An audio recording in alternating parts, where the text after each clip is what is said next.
If you've studied flop c-betting, you'll probably be aware that there are lots of spots where the pre-flop raiser's aggression frequency is going to be very high. But are you familiar with the spots where you should bet your entire range? If you're not, this video is for you. Hi Wizards, I'm Matt Hunt, and today we're going to be talking about the spots where you should always bet. In other words, we're going to be talking about range betting.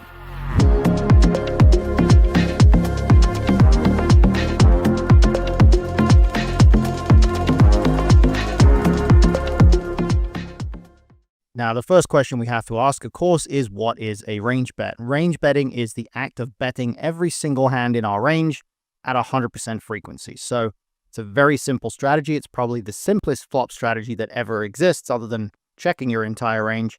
We're just betting every single hand at the same size. It's normally going to be done for a small size, but it can also be for bigger sizes. And we're going to talk about that a little bit later on in this video. It's almost exclusively done on the flop, as you can probably imagine. There are very, very few spots where we get the opportunity to range bet a turn or river scenario. It does come up in some very obscure situations, but it's really uncommon, and generally speaking, it requires something very strange to have happened on an earlier street. So we're really just talking about the flop for this video. The next question after what is range betting, of course, is why does range betting exist? Well, the basic reason is that there are a lot of flop situations which are inherently more favorable to one range than they are to the others. The disparity in the equities between the two ranges makes it difficult or even impossible for the weaker of the two ranges to call or raise often enough to disincentivize the other player from betting even their worst hands. So the EV of betting is going to be very high because the other player can't defend very much, can't raise very often. And as a result, even the weakest hands in the other player's range, in the aggressive player's range, are still going to be able to justify betting. A range bet is almost always going to come from the pre-flop raiser, although again, there are a few exceptions there, some very rare ones, but a few. And it's much more common from in position than it is from out of position. We're going to focus most of our energy on in position today, just in terms of identifying the situations where our betting frequency really does hit close to 100%. There will be some out of position range bet spots, but you'll notice from the numbers that we're going to look at that it's a lot less common. And even though certain board textures are going to have higher c-bet frequencies from out of position, they may not have 100% or 95% or something like that. So do pay attention to the positional arrangements that we're looking at throughout this video. I also think it's important to establish the differences between cash games and MTTs here. The biggest factor that influences what the scenario is when we arrive at the flop in an MTT spot compared to a cash game spot, other than the possible presence of ICM in MTT spots, obviously, is that MTTs almost always, with some small exceptions, have antes in play pre-flop. And this significantly widens the big blind's defending range against any pre-flop raise, which makes the big blind's range a lot weaker across flops.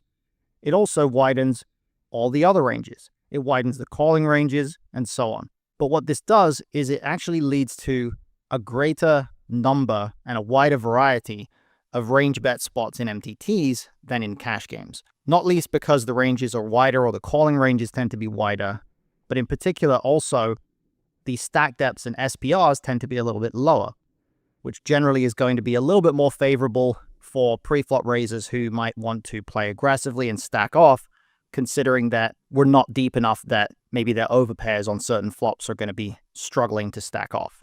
As stacks get deeper, you're going to see c-bet frequencies go down, so there aren't quite so many range bets. And that's going to be borne out in some of the cash game strategies we'll see here. But of course, there are still plenty of cash spots where range betting is a very good idea. To look at these spots, we're going to be doing what we've done in a previous video, which is to aggregate the aggregate. We're going to be looking at a variety of different aggregate reports for different spots across different game disciplines, from cash to tournaments and across different stack sizes. And we're going to take a look at the most common board textures that end up being a range bet or close to a range bet. So be mindful that anytime you see some interesting data here, you can actually take a look at that data yourself using the aggregate reports in the Gto Wizard solution archive. And I definitely would encourage you to play around with the reports and see what you can find once you find the ones that are relevant to the games that you play in. Our first category of board textures that's going to fall into this range bet category across a lot of different spots is tripled boards. And this basically means any board where the flop is all one card. 5, 5, 5, Jack, Jack, Jack, and so on. And as you can see from this data, the tripled boards, particularly in the in-position scenarios here, are going to be range bets. In the cash game spots at 100 and 200 big blinds, our c-bet frequency is about 99%, which of course we can round up to 100. Same goes for the tournament spots in position. From out of position, our c-bet frequencies are substantially higher than the baseline for this situation. So on all boards in the 100 big blind low jack versus button scenario in cash, for example, we're c-betting 30%. On triple boards, we're c-betting 63%, but they're not quite bumping up to the overall range bet level. So it is worth taking that into account. As I mentioned before, big difference between out of position and in position here. So let's talk about why this is happening. Well, the basic reason is that triple boards make it very difficult for the pre-flop caller to have any high equity hands. Outside of the times when they flop quads, the caller is mostly capped at some medium full houses, which are going to be crushed by all the stronger pocket pairs in the pre-flop raiser's range. And this means the caller is quite often going to struggle to defend across multiple streets. And not only that, but they're going to have a lot of auto-fold hands, a lot of hands that miss the flop altogether, which will fold to even a small bet. So generally speaking, triple boards are going to be very high-frequency bet boards, definitely range bets from in position, and from out of position, they might not be range bets, but they're certainly going to be on the higher side when it comes to frequencies. So that's basically our simplest category of boards here. Our next category is paired boards, but it's not all paired boards. As you'll see from this data, there's a big difference between some types of paired boards and others. If you take a look at the frequencies for all paired boards, a lot of them have actually gone up. In the cash game scenarios, paired boards across the board, across all scenarios here, they are increasing the c-bet frequency, but they're not doing it anywhere near the point where they're range betting. MTTs, some in-position spots are basically staying the same, slight increase from out of position. But when we get to specifically the Ace-Ace-X or King-King-X boards, that's where they become range bets in a lot of spots. In the cash game spots, you can see both the in-position spots are pretty high frequency here, definitely in the territory where range betting would be fine. Even the out-of-position spot at 100 big blinds cash game is at 78% or so pretty high frequency there. And in MTTs, of course, we're pushing above 90% in both the in-position spots and around 60-65-ish in the out-of-position spots. So again, not quite a range bet from out-of-position, but certainly in-position, range betting these Ace-Ace-X and King-King-X boards is going to be a good idea. Let's talk about why that is. Well, the nature of paired boards, of course, is that both players can have trips at some frequency. And depending on the exact distribution of the ranges, some paired boards are going to be better for the raiser, some are going to be better for the caller. When the flop is Ace-Ace-X or King-King-X specifically, the previous aggressor is usually going to possess a greater density of the strongest trips hands because they have a lot more Ace-King. In fact, the pre-flop caller in some spots has no Ace-King at all. So there will be a lot of situations where on a board like Ace-Ace-5 or King-King-3, the pre-flop raiser has way more hands that can actually play a really big pot than the caller does. And on top of that, the strongest pocket pairs are still very strong on these boards. Something like pocket kings is still very strong on Ace-Ace-5, for example. And a lot of auto-fold hands exist for the caller.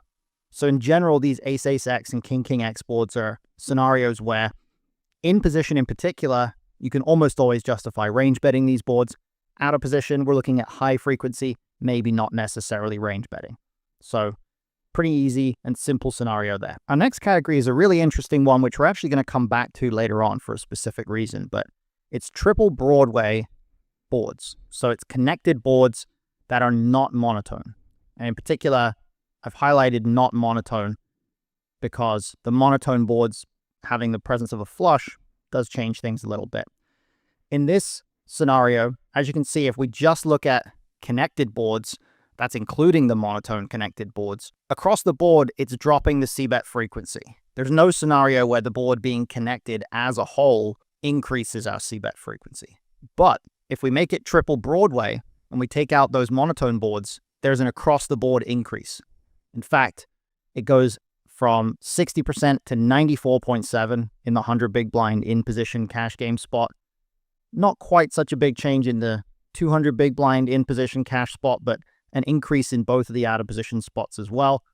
In the MTTs, we're at almost 100% at 25 bigs in position and 100% exactly at 50 bigs in position. And then we're bumping up above 50% in both of the out of position spots as well. So clearly, these triple Broadway boards are really good for the pre-flop raiser, specifically the ones that don't have the monotone texture to them. And they're a lot better than the other connected boards. Let's talk about why that is. Well, on a triple Broadway board, the strongest pocket pairs and strong ace hands in the pre-flop raisers range are going to smash that board. So even though a straight is present, these hands are very, very strong. And the caller is often going to be very dense to a lot of pocket pairs and suited connector hands that can't really easily continue versus a bet at all. So these triple Broadway boards generally going to be very good for the raiser here. Particularly good to recognize the spots where the caller has so many low pocket pairs that it actually is just going to mean that they're really going to struggle to defend, even if they have position. But as I said, we will come back to these boards a little bit later on for one specific reason. So stay with me. Now, our last category here, before we move on to one other topic, is 3-bet pots. And I've picked out a couple of specific types of boards for 3-bet pots here so that we can illustrate the principles. Change the stack sizes in the tournament example to 50 and 100 bigs instead of 25 and 50, just because 25 big blinds were obviously not going to play a lot of 3-bet pots. But take a look at the frequencies and how they're altering here. The first category is Ace King X. So any 3-bet pot scenario where the flop comes Ace King and then another card. This is including monotone.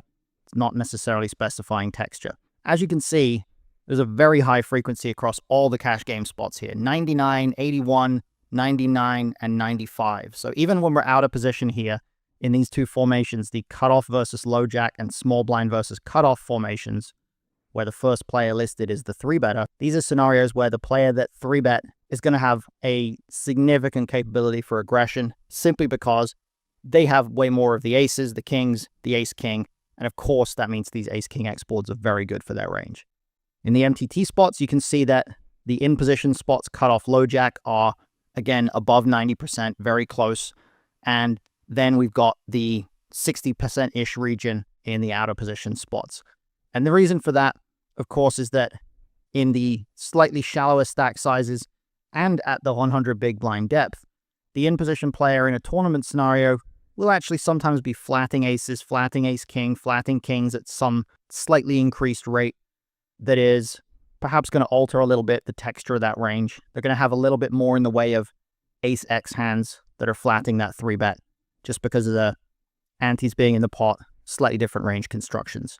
So not quite a range bet in those out of position MTT spots, but definitely in the in position, we're looking at above 90%. So that one can be a range bet as well. And then finally, we've got the king or queen high rainbow disconnected boards.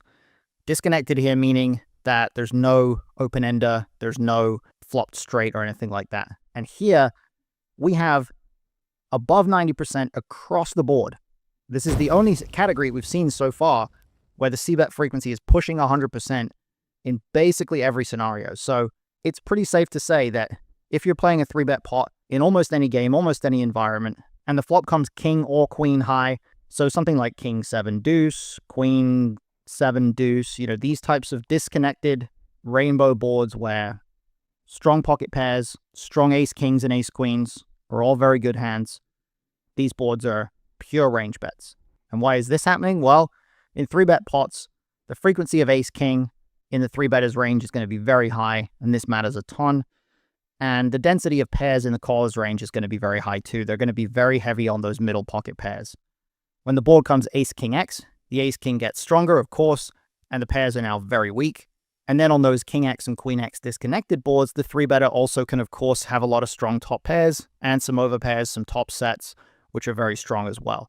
So these are really good boards to just put out a range bet as the 3-better. Now, the last thing I want to talk about here is going back to these triple Broadway, rainbow, or flush draw flops, is the idea of range betting large. Range betting for a larger size. Now, it might seem a little unconventional that we would do this, but really what it's reflective of is situations where the configuration of ranges is such that the preflop raiser is so heavily favored that they have a lot of hands that really want to shovel money in. And despite the presence of a Broadway straight, the fact that both players can have it, and yet the pre-flop raiser has a lot of other two pairs and sets that the caller probably doesn't have, makes it very favorable for the raiser. So in terms of the data here, what I've done is I've taken the spots that we looked at before, and I've looked at the frequency of small bets compared to medium, large, or over bets in all of these scenarios. And you can see there's a few where the larger C-bet is not really used that much. And of course, these are corresponding with the situations where the overall frequency for betting is not going to be that high on these textures. Maybe it might be 50, 60% in some of these out of position spots. But you can also see that in a couple of these situations, they are panning out as range bets. And on top of that, the sizing is going up. Take a look particularly at, to some extent, the 100 big blind cash game spot for in position, low jack big blind. There's 33% medium or larger bets there. And then in particular on the tournament side, we've got the 25 big blind and the 50 big blind in position spots where the big bet is actually used more commonly than the smaller bet. And of course, in the 50 big blind spot, that big bet is heavily favored. We're actually betting 87% of our range almost for a larger size there, or a medium size. So in these situations, the boards are so favorable and there are so many good scenarios for us that we can actually pile in some chips even with a larger size with our entire range. And the main reasoning for this is just that simply the equity disparity is very significant. Preflop caller has a lot of weak one pair, and these hands are going to be in a lot of difficult spots against multiple streets of aggression. And in particular, the caller often has very few hands capable of raising against the medium to large bet, because on something like ace queen jack, ace jack 10, the only hands that can easily raise there, it's the straight. That's about it. If we're sitting there out of position in the big blind, facing a big bet on ace queen jack, it's really tough to raise anything other than king 10 or a bluff. Not even very easy to raise ace queen, to raise queen jack, anything like that.